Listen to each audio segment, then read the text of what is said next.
সেদিন আমরা চলে গেছিলাম এই স্কুলটায় প্রোগ্রাম করতে। সো হ্যালো গাইজ, আমি অর্পিতা। আমার নতুন আরেকটি ব্লগে তোমাদের অনেক অনেক স্বাগত। দেখো, আমরা প্রতিদিনের মতো চলে গেছি স্কুল প্রোগ্রাম করতে। গ্রামের মধ্যে দিয়ে সুন্দর একটা পরিবেশ, আর আমরা স্কুলে পৌঁছেও যাই। স্কুলটা ছিল চর সুলতানপুর, যেটা তোমার বেহুলা স্টেশনে নেমে টোটো করে যেতে হয়। আর আমরা স্কুলে ঢুকেছিলাম একটু তাড়াতাড়ি, তো বাচ্চারা আসছিল, অনেক বাচ্চা এসেও গেছিলো, কিছু কিছু বাচ্চা ঢুকছিল।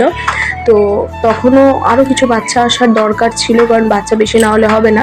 তো সেই টাইমের মধ্যে আমি দাঁড়িয়ে না থেকে স্কুলটা একটু ঘুরে ঘুরে দেখছিলাম।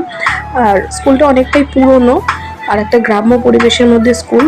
পরিবেশটা তো ভীষণই সুন্দর ছিল, আর স্কুলটাও মানে সুন্দর, কিন্তু অতটা সাজানো গোছানো টাইপের ছিল না, কারণ সরকারি স্কুলের অবস্থা এখন খুবই খারাপ। আর এখানে দেখো সব রুটিন লেখা রয়েছে সমস্ত কিছু। আর এটা হচ্ছে তোমার মিড ডে মিল দেয়, যেহেতু সরকারি স্কুল মিড ডে মিল দেওয়ার নিয়ম রয়েছে, তো ওখানে কোন দিন কি খাবার দেওয়া হবে সেই মেনুটা লেখা ছিল সোম থেকে শুক্রবার পর্যন্ত।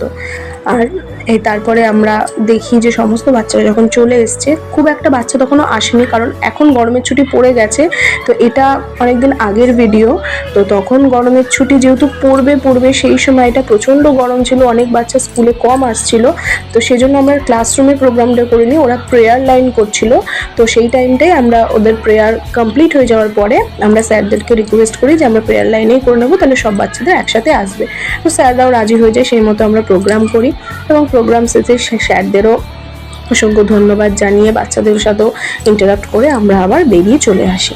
আর এই যে আজকের মতো প্রোগ্রামও শেষ হয়ে যায়, স্কুলটাও ঘোরা গেল। স্কুলের পরিবেশটা দেখো, বাইরেটা খুব সুন্দর, কিন্তু একটু যদি পরিষ্কার পরিচ্ছন্ন সাজানো গোছানো হয় তাহলে দেখতে হয়তো আরও বেশি ভালো লাগবে।